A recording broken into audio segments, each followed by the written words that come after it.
What's going on, Canfield Nation? Welcome into another episode of our player profiles. We got two linemen here today. Jimmy Scharrer, who's on this side of the table, AJ Murphy here. And guys, I think it's safe to say I'm the odd man out in this group here. We got two big guys, and then I'm 5'8" and $150. So glad you guys could join us today. And I'm going to start it off with this. Everybody gets coverage when you're a wide receiver, a running back, and a quarterback. But you guys are two linemen up front. And in high school football, the line, in my opinion, wins games. Do you guys have that same mentality when you come into practice every day, knowing that you do make a difference on this team and you're one of the main guys up front? And AJ, we'll start with you. Oh yeah, definitely. We always strive to be the most dominant unit on the field. That's our offensive line coach always emphasizes that. And so definitely, without a solid offensive line, I think it's going to be very tough to win a football game because typically the team that has the most rushing yards, is going to win the football game. So definitely, offensive line, in my opinion, is very crucial. But I'm obviously biased. Yeah, for sure. Our coach, Coach Pav, he's really emphasizes the importance of the O-line and how important just being able to run the ball and everything's so important to finish off games and everything. And returning 4 out of 5 from last year. And so it's really helped us out a lot this year. And we've had some success so far, and we're going to keep building on that. Coach Seminaro has been a long-time coach on the offensive line there at Canfield. What has he taught you guys as you guys have progressed throughout your careers? Both of you now 2-year letter winners with the program. This is your 3rd year starting here at Canfield. So what are the things that Coach Seminaro has taught you throughout the years and why you guys are so good up front? Definitely just the fundamentals mostly. Especially he very emphasizes our first step. If it's an outside zone play, you got to take your zone step. If it's a stick ISO play, you widen your stance or you widen your split, and then you stick out the guy. So it's just the little things like that. And, a lot of that, little things, very crucial to him. Yep. Yeah, he talks about finishing through the play every time, trying to make sure you're finish in a dominating position every time, and finishing every play like it's your last because you don't know when your last play is going to be. So you want to try to do the best you can on that and leave no regrets on the field. Now, both of you guys also on the wrestling mat as well. How does that help you out when it comes to football season? I know, Jimmy, you last year were a state qualifier for wrestling. So what's that mindset when you're on the mat compared to when you're out there on the gridiron for football? I think it's a lot of the same. It's just about being tough and trying to keep yourself in a good position and having a controlled aggression where you can do the best in whatever play or match you're in wrestling. It's just trying to get that next takedown or the next play and everything like that in wrestling. And then AJ, for you, obviously highly recruited so far throughout this football season. Offers from Ashland, Walsh, and Claren. You've been all over the place so far. You've been at big-time colleges such as Kent State, Youngstown State, Bowling Green. Talk about your recruiting profile a little bit and where you've been able to go so far throughout your senior year. Oh yeah, I've been to some the Division I MAC level and then a lot of Division II GMAC and definitely some PSAC. But definitely right now in this point of the season, I'm just really focused on the high school season and just enjoying the last go of my brothers that I've been playing with since 5th, 6th grade. So, but what will happen. I'm sure I'll make the right choice when it comes to it. But definitely right now, I'm just focused on the high school season, without a doubt. Now, you guys lost a lot in other skill positions on the team last year. A lot of the linebackers left, defensive backs, wide receivers. But the line as a core group has a lot of returning starters this season. So how does that kind of help this team moving forward? And, Jimmy, we'll start with you. I think it's just experience. Just knowing how the varsity level works and how aggressive and how fast everybody is on varsity football. And it's just, I think it really helps us because we know when we have combo blocks and stuff, we can have chemistry with each other. It's just way easier when you work with the same guy every day and stuff like that. AJ? 100%. Especially me and my guard Santino, we've been working for the past 2 years, and it just makes it 10 times easier. I know if I got a bump down 2 bump, I know I can just knock him inside and he's going to take it over. It's just definitely working together, and we've definitely got better as a unit because especially our first start last year, I think our average grade was 65%, which is no good at all. And I know last week was 79, 80%. So definitely seen a lot of improvement from us.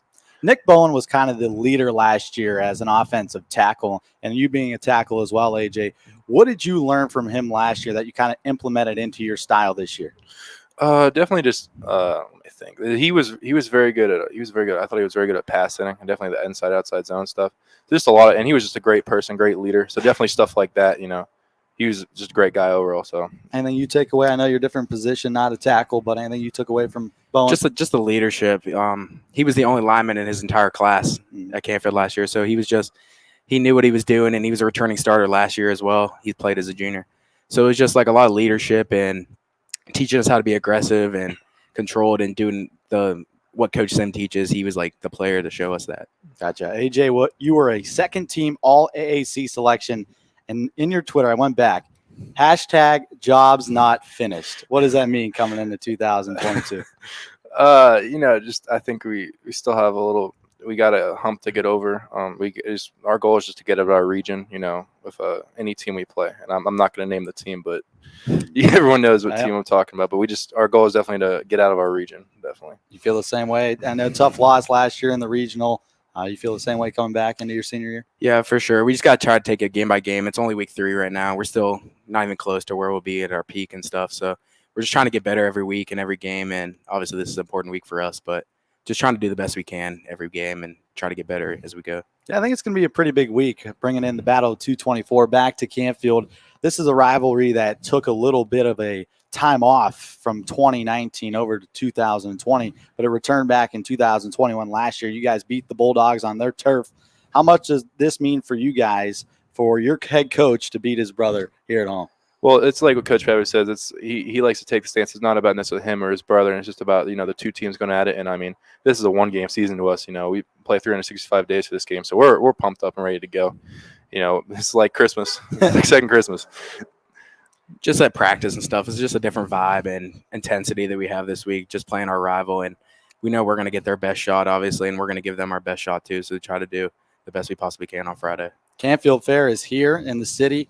What is the policy for you guys? You guys able to go to the fair at all? You got to wait until after Friday night. Yeah, we have to wait till after Friday night.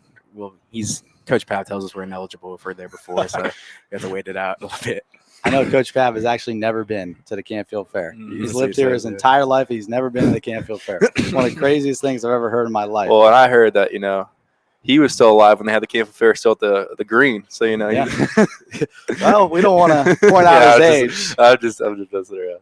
All right, going back into football, 2 big wins, one on the road at West Branch, and then you guys took a little bit of a trip up to Bellevue, which was longer than 2 hours on the bus. What was that like traveling up there and facing an opponent that you never see? That's the first time you played Bellevue since you've been here. Definitely, yeah. Not even just Bellevue, but definitely the whole northwestern Ohio. We definitely want to show them what we're all about. And I think we came out a little bit slow. We started with 3-0, but I definitely think we picked it up in the second or third quarter. But we struggled to finish, but that's something we got to better on. Definitely starting the game and finishing the game. But I think overall it was a good win. It was a good team win. Definitely handled the bus ride well. So, what do you think? Do you think the bus ride has a little bit of a lag effect there? Or?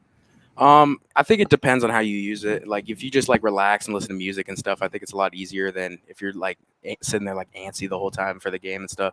So I think it's just like the way you prepare and stuff. I think it helps a lot when you have to go longer trips. All right, let's get to know you guys a little bit better. You talked about listening to music. What's your go-to playlist on a long bus ride like that up to Bellevue?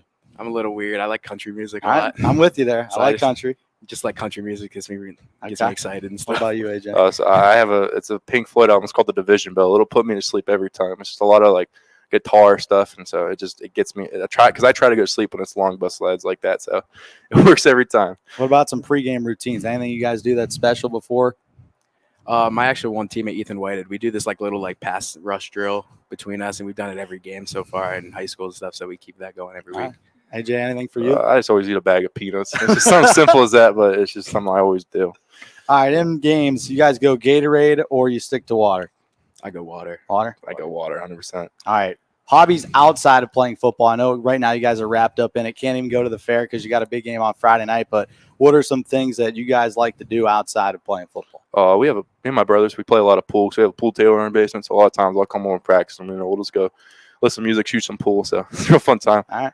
Yeah. Pretty much starting this year, I've been playing a lot of golf. Just trying. I'm not very good or anything, but I'm just trying to get better a little bit. Yeah, I don't think anybody's good at golf. No, I'll tell you that. so. Especially wrestlers and football players. Yeah, I don't think you're built for golf. But, boys, I appreciate you guys coming out. A lot of pizza you guys could enjoy. And we'd like to thank Coca's Pizza as well for hosting us. Another player profile joined by AJ Murphy and Jimmy Scharrer here on our Canfield Player Profile, episode number 3 from Coca's Pizza.